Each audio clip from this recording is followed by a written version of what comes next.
My dear students, a very good evening to all of you. As requested by some of the students of Civil Engineering Diploma and Electronics and Communication, I am trying to send you this video regarding wave motion.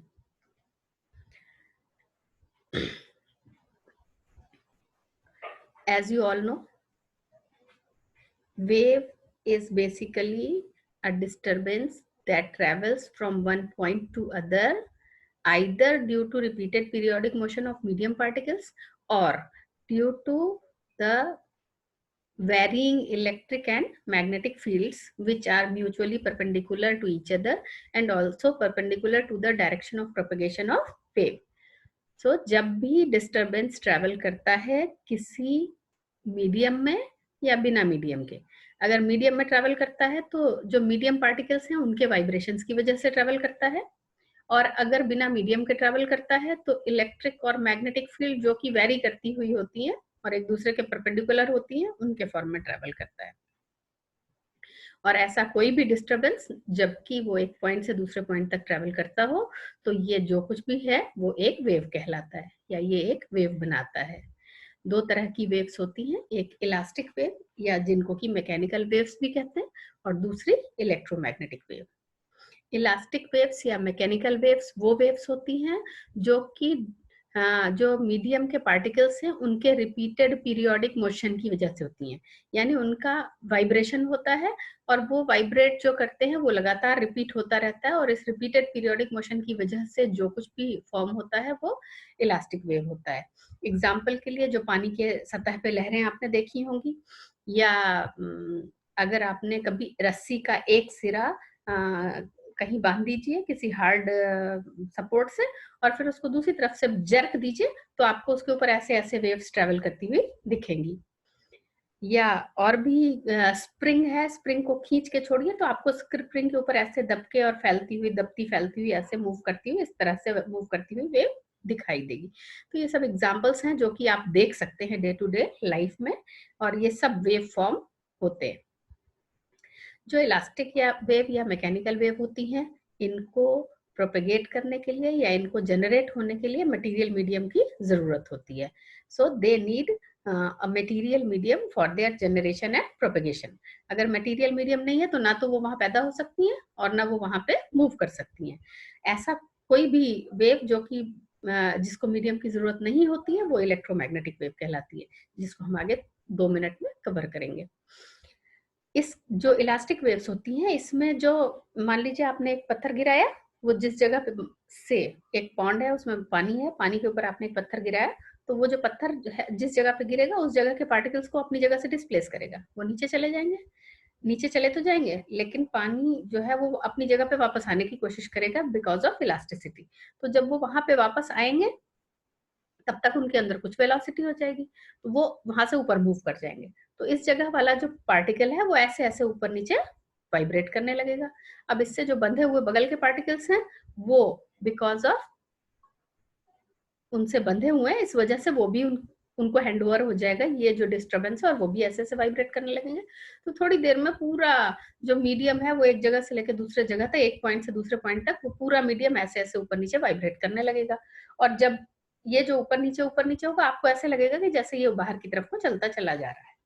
और ऐसा ही आपने देखा होगा, अगर आप कहीं रुके हुए पानी में एक पत्थर फेंकते हैं तो आपको ऐसे गोलाई में लहरें बाहर की तरफ को चलती हुई ऐसे ऐसे चलती हुई दिखाई देती है। तो बेसिकली मैकेनिकल वेव्स में क्या होता है कि जो डिस्टरबेंस होता है वो एक पार्टिकल से दूसरे पार्टिकल को हैंड ओवर होता हुआ चला जाता है। So now let us conclude that those waves which are produced due to repeated periodic motion of medium particles are known as mechanical waves or elastic waves, and they need material medium for their generation and propagation. And in these waves the disturbance is handed over from particle to particle and travels from one point to another. Various examples of sound waves, various examples of mechanical or elastic waves are sound waves, ripples on water surface, waves traveling on rope, waves traveling on strings, या waves traveling on spring, all are examples of these mechanical waves. Now come on electromagnetic waves. Those waves which travel in form of varying electric and magnetic fields. Electric और magnetic fields हैं जो कि very कर रही हैं, दोनों एक दूसरे के म्यूचुअली परपेंडिकुलर हैं और जिस डायरेक्शन में वेव मूव कर रही है उसके भी परपेंडिकुलर है। यानी कुछ इस तरह से एक्स वाई जेड एक्सिस जैसा बनता है। आपका जो है वेव इस तरफ ट्रेवल कर रही है तो इलेक्ट्रिक फील्ड ऐसे और मैग्नेटिक फील्ड ऐसे। So varying electric and magnetic field traveling mutually perpendicular to each other and also perpendicular to direction of propagation of wave, then such waves are called electromagnetic waves. अब electric field और magnetic field के लिए आपको किसी medium की जरूरत तो है नहीं, so they do not need material medium for their generation and propagation. Different examples of electromagnetic waves are light waves, X-rays, ultraviolet rays, gamma rays, microwaves, etc. Now, what are the essential conditions for formation of elastic waves? जो हमने अभी elastic waves या mechanical waves पढ़ी है, यही आपको थोड़ा detail में पढ़ना है. Electromagnetic wave is not included in your syllabus, so we are now returning back to formation of elastic waves. ये जो elastic waves form होती हैं, ये किसी भी medium में तभी form हो सकती हैं जबकि उस medium में elasticity हो किसी भी तरह की, but there should be some elasticity. दूसरा, मीडियम में इनर्शिया होना चाहिए. देखिए इलास्टिसिटी और इनर्शिया का कंडीशन वो देखिए कैसे एग्जांपल, वो आपको मैंने एक एग्जांपल बताया कि आपने एक पत्थर पानी में गिराया, वहां पे जो पार्टिकल है वो नीचे चला गया, लेकिन उसके अंदर इलास्टिसिटी ऑफ शेप है, वो वापस अपनी जगह आने की कोशिश करेगा. ये इलास्टिसिटी है. अगर ये इलास्टिसिटी नहीं होती, वेव फॉर्म नहीं होती. दूसरा, अब ये जब यहाँ तक आ जाएगा तो इसकी कुछ ना कुछ वेलोसिटी हो जाएगी जिसको ये बनाए रखने की कोशिश करेगा, दैट इज इनर्शिया. अगर इनर्शिया होगा तो ये ऊपर जाएगा, नहीं तो वहीं रुक जाएगा. अगर वहीं रुक जाएगा तो भी वेव फॉर्म नहीं होती. सो पहले वो नीचे गया, इलास्टिसिटी की वजह से वापस अपनी जगह तक आया और अपनी जगह से वापस ऊपर की तरफ चला गया because of inertia, then comes back to its original position because of elasticity, then again goes downwards due to inertia, and so on. This is how it starts vibrating on its own place, and this disturbance is handed over to nearby particles and they also start vibrating. अब ये अलग अलग particles अलग अलग phase में होते हैं, कभी भी दो consecutive particles एक phase में नहीं होते, इसीलिए वो आपको wave ऐसे ऐसे होती हुई दिखती है. हालांकि एक पार्टिकल ऑफ मीडियम, एक पर्टिकुलर पोर्शन ऑफ मीडियम का एक पार्टिकल अगर ऊपर है तो दूसरे पोर्शन का दूसरा पार्टिकल भी ऊपर हो सकता है, तभी आपको यहाँ पे दो फॉर्मेशंस दिख सकते हैं. बट हाँ, anyhow for generation of या for production of elastic waves, the very two essential conditions are the medium should have elasticity and the medium should have inertia. तीसरा पॉइंट क्या है, जो मीडियम है उसमें मिनिमम इंटरनल फ्रिक्शन होना चाहिए. ये देखिए, एक पत्थर आपने पानी में गिराया, दूसरा पत्थर आप शहद में गिरा दीजिए, क्या आपको वहां पर वेव फॉर्म होती हुई दिखेंगी? नहीं. क्यों? क्योंकि जो शहद है उसके अंदर फ्रिक्शनल फोर्स बहुत ज्यादा है. सो मिनिमम इंटरनल फ्रिक्शन अगर होगा तब तो वहां पर वेव फॉर्म होगी, और अगर नहीं है, फ्रिक्शन बहुत ज्यादा है, there will be no formation of wave. Mercury में गिरा दीजिए, कुछ नहीं होगा. These are the examples. So now 3 essential conditions for formation of elastic waves are: the medium should have elasticity, the medium should have inertia, and the medium should have minimum internal friction. Wave motion क्या है? In fact wave और wave motion बहुत मिलती जुलती सी terms हैं. अगर propagation of energy हो रहा है डिस्टर्बेंस के साथ साथ तो ये वेव मोशन कहलाता है. So the transmission of energy through a material medium due to repeated periodic motion of medium particles is called wave motion. medium particles के रिपीटेड पीरियोडिक मोशन की वजह से अगर किसी मटेरियल मीडियम में एक पॉइंट से दूसरे पॉइंट तक एनर्जी का ट्रांसमिशन होता है तो ये वेव मोशन कहलाता है.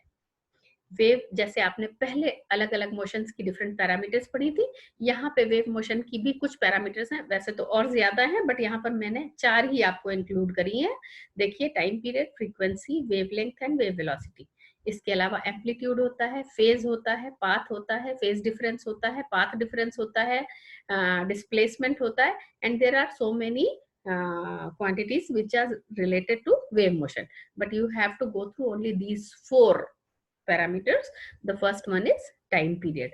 Wave जो है वो एक साइकिल कितने देर में पूरा करती है, that is known as time period. So the time taken by wave to complete one cycle is known as time period. It is denoted by T and its SI unit is second. Frequency is number of cycles completed in 1 second by the wave. Wave 1 second में कितने cycles complete कर लेती है, ये उसका frequency कहलाता है और इसको स्मॉल एन से लिखा जाता है. वेवलेंथ, लीनियर डिस्प्लेसमेंट कितना होता है किसी भी वेव को मूव करने में एक साइकिल में, यानी एक साइकिल में कितना लीनियर डिस्प्लेसमेंट हुआ, ये उसका वेवलेंथ लैम्डा कहलाता है. देखिए मैं आपको यहाँ पर बना के दिखाती हूँ. ये देखिए, ये मान लीजिए आपकी एक वेव है जो इस तरह से मूव कर रही है. ठीक, एक साइकिल कहाँ से शुरू होता है, यहाँ से शुरू होता है और यहाँ पे खत्म होता है. This is one cycle. ऊपर गया, नीचे गया और एक साइकिल यहाँ पर पूरा हो गया. दूसरा साइकिल इसके आगे गया, ये आगे चलता चला जाएगा. यहां से लेके यहां तक ये जो लीनियर डिस्प्लेसमेंट होता है, this is the linear displacement. It is noted by lambda and it is called the wavelength. एक साइकिल को पूरा करने में जितना लीनियर डिस्प्लेसमेंट होता है, दैट इज वेवलेंथ. फिर से देखिए, मैं इसको दोबारा से बना के आपको इसी में कुछ चीजें समझा देती हूँ. एक साइकिल यहाँ से शुरू हुआ, यहाँ खत्म हुआ. इसको पूरा करने में जो टाइम लगा, दैट इज टाइम पीरियड. एक सेकंड में ऐसे कितने साइकिल्स बने, दैट इज फ्रीक्वेंसी. और एक साइकिल में कितना लीनियर डिस्प्लेसमेंट हुआ, that is wavelength. And fourth is wave velocity. The linear displacement per unit time covered by wave is known as wave velocity. एक सेकंड में वेव या एक सर्टेन टाइम में वेव कितना लीनियर डिस्प्लेसमेंट ट्रेवल करती है, अगर आप टाइम से उस लीनियर डिस्प्लेसमेंट को डिवाइड कर देंगे तो आपको वेव वेलोसिटी मिलेगा. वेव वेलोसिटी के v से लिखा जाता है. अगर आपका लीनियर डिस्प्लेसमेंट x है और टाइम टेकन स्मॉल t है तो v is equal to x upon t हो जाता है. अब देखिए, यहाँ पर एक छोटा सा रिलेशन है जो कि वेवलेंथ, फ्रीक्वेंसी और वेव वेलोसिटी के बीच में निकाला गया है. और वेरी इजी डेरिवेशन. आपको डेफिनेशन से पता है कि वेवलेंथ वो डिस्टेंस ट्रेवल्ड है जो कि लीनियर डिस्प्लेसमेंट है, जो कि आपने एक साइकिल में या वेव ने एक साइकिल में पूरा किया. देखिए यहाँ पर, let me make it here. ये एक साइकिल है. इस एक साइकिल में टाइम कितना लग रहा है, t. और लीनियर डिस्प्लेसमेंट कितना है, लैम्डा. एक साइकिल में लगा हुआ टाइम t और एक साइकिल में जो लीनियर डिस्प्लेसमेंट है, that is lambda. Velocity is distance या डिस्प्लेसमेंट अपॉन टाइम. डिस्प्लेसमेंट की जगह लैम्डा, टाइम की जगह t. So v is equal to lambda upon t. लेकिन आपको ये पता है कि n और t एक दूसरे के रेसिप्रोकल होते हैं, यानी कि n is equal to 1 upon t होता है. ये आप यहाँ सब्सटीट्यूट कर दीजिए 1 अपॉन t की जगह n, and you will get v is equal to n into lambda. This is wave equation और this is the equation for wave velocity. It gives the relationship between wave velocity, frequency and wavelength of the wave. अब हम आ जाते हैं different types of wave motion पे. दो तरह की wave motion होती है, एक ट्रांसवर्स वेव मोशन और दूसरी longitudinal wave motion. Transverse wave motion क्या होती है, अगर मीडियम पार्टिकल्स का वाइब्रेशन जिस डायरेक्शन में वेव मूव कर रही है उसके परपेंडिकुलर हो, ट्रांस डायरेक्शन में हो. देखिए, ये आपकी वेव है, इस डायरेक्शन में चल रही है. अगर मीडियम पार्टिकल्स का जो वाइब्रेशन है वो इस तरह से है, ऐसे ऐसे मीडियम पार्टिकल्स वाइब्रेट कर रहे हैं, like this. The vibration is perpendicular to direction of propagation of wave, then such waves are called transverse wave motion or such wave motion is called transverse wave motion. Transverse wave motion को यहाँ पर मैंने आपको बना के दिखाया हुआ है। ये देखिए, ये कुछ पार्टिकल्स हैं, ये जो पॉइंट के फॉर्म में दिखाए हुए हैं, ये पार्टिकल्स अपनी ही जगह पे ऊपर नीचे कर रहे हैं। सिर्फ इनके ऊपर नीचे करने की वजह से जो टाइम का डिफरेंस है उसकी वजह से आपको ऐसे लग रहा है जैसे वेव जो है राइट हैंड साइड पे मूव कर रही है। See, you will find that wave is moving in this direction. So the medium particles are vibrating perpendicular to the direction of propagation of wave in trans direction at right angles. कोई भी language आप वहां पर use कर सकते हैं। Transverse wave motion के examples, जो वाटर सरफेस पे रिपल्स फॉर्म होते हैं, या जो सीस्मिक वेव्स होती है, इसमें दो तरह की पी वेव और एस वेव होती है, बट आप खाली इतना याद रख लीजिए सीस्मिक वेव्स जो है उनमें उनका एक पर्टिकुलर टाइप है जो कि आपका ट्रांसवर्स वेव मोशन शो करता है। रेडियो वेव्स हैं, लाइट वेव्स हैं, या आपने एक रस्सी को बांध रखा है, उसके ऊपर आपने झटका दिया, जर्क देने पे जो वेव्स उस पर मूव करती हैं, ये सब एग्जाम्पल्स हैं ट्रांसवर्स वेव। कुछ प्रॉपर्टीज ट्रांसवर्स वेव की। पहली प्रॉपर्टी, जो मीडियम पार्टिकल्स हैं they vibrate at right angles to the direction of propagation of wave. दूसरी प्रॉपर्टी, जो वेव्स हैं वो क्रेस्ट और ट्राउ के फॉर्म में ट्रैवल करती हैं। देखिए, आपको क्रेस्ट और ट्राउ दिखा दे, जो ये आप देख रहे हैं यहाँ स्क्रीन पे, ये मीन पोजीशन है। मीन पोजीशन से पॉजिटिव साइड पे जो मैक्सिमम डिस्टेंस होता है, मैक्सिमम डिस्टेंस पे जो पार्टिकल होता है वो क्रेस्ट, और निगेटिव साइड पे मैक्सिमम डिस्टेंस पे जो पार्टिकल है वो ट्राउ, या मैक्सिमम डिस्टेंस वाला जो पोजीशन है दैट इज ट्राउ। सो जो ये वेव होती है वो क्रेस्ट और ट्राउ के फॉर्म में ट्रैवल करती है। एक क्रेस्ट और एक ट्राउ एक साइकिल बनाते हैं। ये देखिए, यहाँ पर ये एक क्रेस्ट है पूरा, और एक ट्राउ, ये पूरा मिला के यहाँ पर से लेके यहाँ तक एक साइकिल बनता है। चौथा, distance between two consecutive crests और two consecutive troughs is called wavelength. See, यहाँ पर मैंने आपको वेवलेंथ भी बना के दिखाया हुआ है।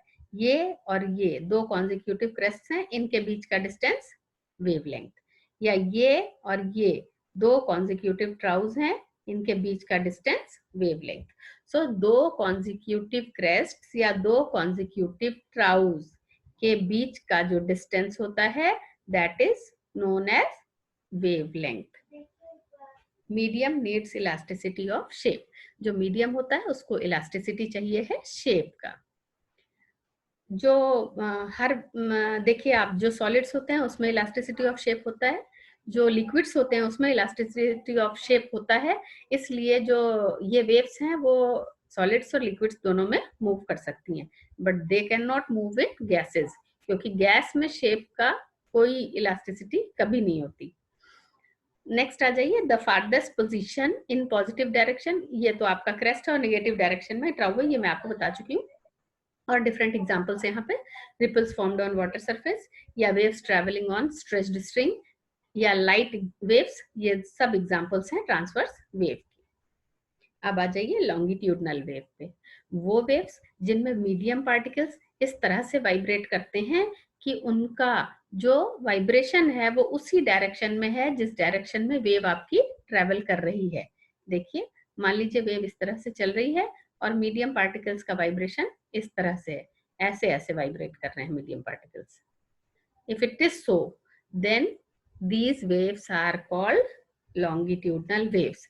यहाँ वाले यहाँ ऐसे ऐसे कर रहा है, इसके आगे वाला ऐसे ऐसे वाइब्रेट कर रहा है, इसके आगे वाला ऐसे ऐसे वाइब्रेट कर रहा है, यहाँ वाला ऐसे ऐसे कर रहा है, and so on.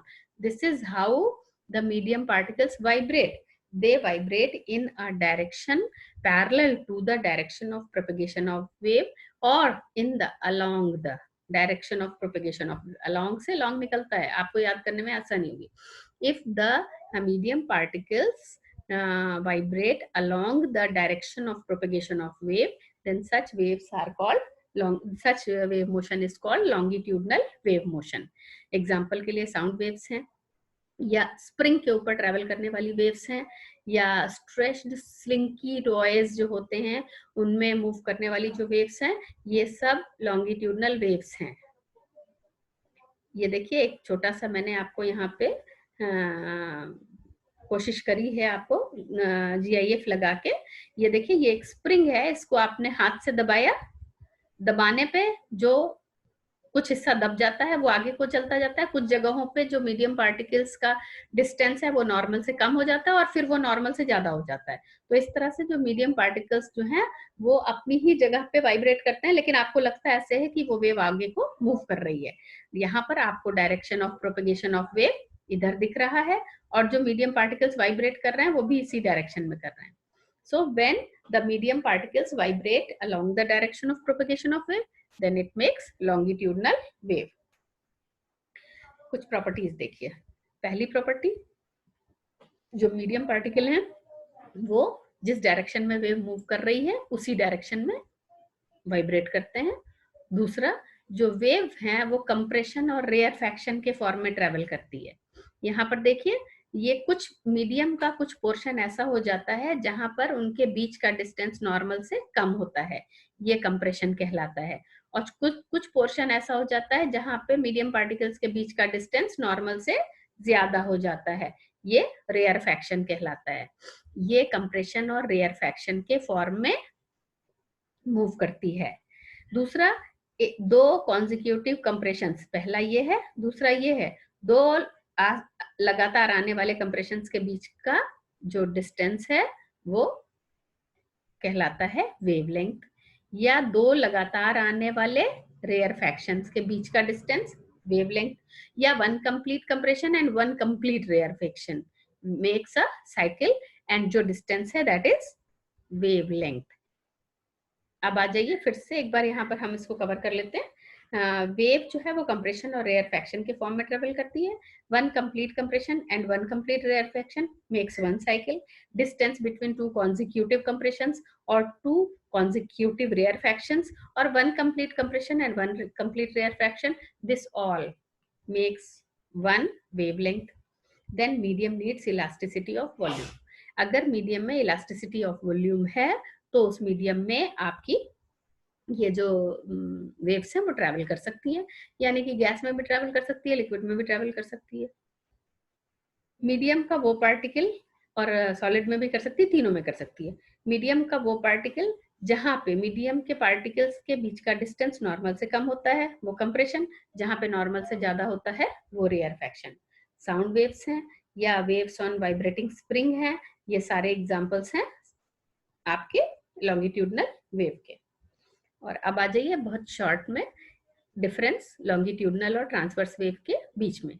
Longitudinal wave में जो मीडियम पार्टिकल्स का वाइब्रेशन है वो उसी डायरेक्शन में है जिस डायरेक्शन में वेव ट्रेवल कर रही है। ट्रांसवर्स वेव में उसके राइट एंगल पे है। लॉन्गिट्यूडनल वेव जो है वो वन डायमेंशन में एक्ट करती है, ट्रांसवर्स वेव टू डायमेंशन से एक्ट करती है। जो वेव्स हैं, लॉन्गिट्यूडनल वेव्स हैं, ये पोलराइज नहीं हो सकती या अलाइन नहीं हो सकती। ट्रांसवर्स वेव अलाइन भी हो सकती है और पोलराइज भी हो सकती हैं। जो लॉन्गिट्यूडनल वेव्स होती हैं ये गैस, लिक्विड या सॉलिड तीनों में चल सकती हैं। जो ट्रांसवर्स वेव्स हैं वो सिर्फ लिक्विड्स और सॉलिड्स में और लिक्विड सरफेसेस पे, लिक्विड के अंदर नहीं जाती, they move on liquid surfaces. जो लॉन्गिट्यूडनल वेव्स हैं उनको इलास्टिसिटी ऑफ वॉल्यूम चाहिए, जो ट्रांसवर्स वेव्स हैं उनको इलास्टिसिटी ऑफ शेप चाहिए। लॉन्गिट्यूडनल वेव्स रेयरफैक्शन और कंप्रेशन से बनी है, ट्रांसवर्स वेव ट्राउज और क्रेस्ट से बनी है। लॉन्गिट्यूडनल वेव में रेयरफैक्शन, दो कॉन्जिक्यूटिव रेयरफैक्शन या दो कॉन्जिक्यूटिव कंप्रेशन का बीच का डिस्टेंस वेवलेंथ है। ट्रांसवर्स वेव में दो कॉन्जिक्यूटिव क्रेस्ट या दो कॉन्जिक्यूटिव ट्राउ के बीच का डिस्टेंस जो है वो वेवलेंथ है। जो आपकी लॉन्गिट्यूडनल वेव है उसमें वन कंप्रेशन और वन रेयरफैक्शन मिलके एक साइकिल बनाता है। ट्रांसवर्स वेव में एक क्रेस्ट और एक ट्राउ मिलके एक साइकिल बनाता है। और भी बहुत सारे डिफरेंसेस हम इनमें लिख सकते हैं, आप उनका फिगर बना सकते हैं, उनका वेव जो आपका डायग्राम है वो बना सकते हैं। And this is how you can differentiate between these two types of waves. अब चूंकि इसके आगे का जो हिस्सा है वो अकाउस्टिक्स है, तो यहाँ पर आपको साउंड वेव्स के बारे में जानना जरूरी है। साउंड वेव्स जो हैं वो इलास्टिक वेव्स हैं और by nature they are longitudinal, इसलिए ये कहा जाता है कि sound waves are longitudinal mechanical waves. इनको जब चूंकि मैकेनिकल वेव्स हैं तो इनको जनरेशन और प्रोपेगेशन के लिए मटेरियल मीडियम की जरूरत होती है। इनको जो है वैक्यूम में से इनको गुजारा नहीं जा सकता, क्योंकि वैक्यूम में कोई मीडियम नहीं है और इनको मीडियम चाहिए है। यही वजह है कि जो वैक्यूम में इनकी वेलोसिटी होती है वो 0 होती है। हाउएवर अगर हम एयर की बात करें तो एयर में नॉर्मल टेम्परेचर एंड प्रेशर पे जो इनकी वेलोसिटी होती है वो 332 मीटर पर सेकेंड होती है। ये वेलोसिटी टेम्परेचर बढ़ने पे बढ़ जाती है। अगर 1 डिग्री टेम्परेचर बढ़ जाता है तो इनकी वेलोसिटी 0.61 मीटर पर सेकेंड बढ़ जाती है। So with every 1 degree rise in temperature their velocity increases by a factor of 0.61 metre per second. इनका जो फ्रीक्वेंसी रेंज होता है वो उसको 3 हिस्सों में डिवाइड किया गया है। एक हिस्सा तो वो है जो हमें सुनाई देता है, दैट इज ऑडिबल रेंज, जो ह्यूमन ईयर सुन सकते हैं, दैट इज ऑडिबल रेंज। और ये होती है 20 हर्ट्ज से 20 किलो हर्ट्ज या 20 हर्ट्ज से 20,000 हर्ट्ज के बीच वाली frequency that can be heard by human ears. So it is known as audible range. 20 hertz से कम वाली फ्रीक्वेंसी भी हमें सुनाई नहीं देती और 20 हर्ट्ज से ज्यादा वाली भी सुनाई नहीं देती। जो 20 हर्ट्ज से कम वाली है वो इंफ्रासोनिक्स कहलाती हैं। जो 20 किलो हर्ट्ज से ज्यादा वाली हैं वो अल्ट्रासोनिक्स कहलाती हैं। जो अल्ट्रासोनिक्स हैं वो हाई फ्रीक्वेंसी वेव्स हैं, उनकी हाई एनर्जी भी होती है, इसलिए वो हमारे लिए यूजफुल हैं। जो इंफ्रासोनिक्स हैं उनकी फ्रीक्वेंसी बहुत कम होती है, लो फ्रीक्वेंसी वेव्स हैं, तो उनका कोई बहुत हमारे पास एप्लीकेशन नहीं है। ऑडिबल रेंज तो हम सुनते ही हैं, तो हमारे लिए रोज उसका एप्लीकेशन है। जो आगे का हिस्सा है अकाउस्टिक्स, उसमें आपने ऑडिबल साउंड की एप्लीकेशंस पढ़ी है और पढ़नी है, और जो आपका अल्ट्रासोनिक्स है उसमें अल्ट्रासोनिक्स की एप्लीकेशंस पढ़नी है। जो आपकी साउंड है चाहे वो तीनों में से कोई भी हो, ये रिफ्लेक्शन भी शो करती है, डिफ्रैक्शन भी शो करती है और ट्रांसमिशन भी शो करती है। और इसके साथ ही हम ये चैप्टर का ये वाला पोर्शन जो वेव्स वाला पोर्शन है वो वहीं समाप्त करते हैं। और नेक्स्ट वाले में मैं कोशिश करूंगी कि अकाउस्टिक्स और अल्ट्रासोनिक्स कंबाइन करके आपको एक लेक्चर उसके ऊपर भी प्रिपेयर कर दूं। Thank you so much. अगर आपको कोई भी किसी तरह की कोई अभी भी प्रॉब्लम लगती है, कोई आपको लगता है कि डाउट्स हैं, तो आप उसको ग्रुप पे या मेल पे मेरी दोनों में किसी पे भी आप भेज सकते हैं। अगर आपको शर्म आती है ग्रुप पे भेजने में तो आप मुझे डायरेक्ट मेरे नंबर पे सेपरेटली आप उस पे कर सकते हैं या मेल पे आप भेज सकते हैं, और सर्टेनली मैं उसका जवाब भी दूंगी और कोशिश करूंगी कि अगर फिर भी कोई दिक्कत है तो मैं उसको 1-2 और वीडियो लेक्चर्स लेके पूरा करूं। Thank you.